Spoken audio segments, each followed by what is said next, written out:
Эми Адахан мырза, эми президенттин, өкмөттүн жана Атамбаевдин эмки кадамы кандай болуш керек? Эмки кадамдарынын бүт баарын эл айтыш керек бүгүнкү күндө. Мына азыр Чыныбай мырза айтпадыбы?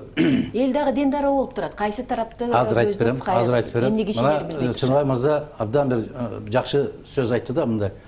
Ошондой болушубуз керек деди. Болобуз деп айткан жок, болушубуз керек деди. Болушубуз керек деген сөз бул конституция боюнча бүгүнкү жогорку кеңештин ордун айтып атат бул киши. Абдан туура, эски төрага катарында, мындай бир дасыккан саясатчы катарында туура маселени койду. А ошондой бола алабы, бола албайбы? Бүгүнкү жыйын көрсөтөт деп атат. Бирок Асия Айымдын мындай бир дартка даба мындай диагноз коюп койду да. Бүгүнкү парламенттин абалы кандай деп, жетелеме деп атпайбы? Бүгүнкүлөр тескерисинче ошол күйүп аткан отко май чачып жибериши мүмкүн. Себеби булар бир тараптуу.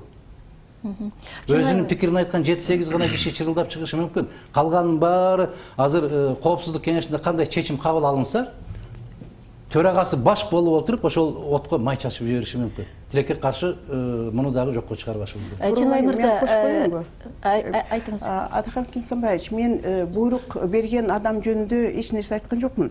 Мен жанагы профессионалдуу эмес иштегени, балким провокационный болгондур деп атам да. Провокация эмес. Эгерде провокация болсо, башкы кол башчы катарында, мына Москвада кече bir блогерди камап койгон экен, генералынан баштап төмөнкү звеносуна чейин кызматтан алды Путин.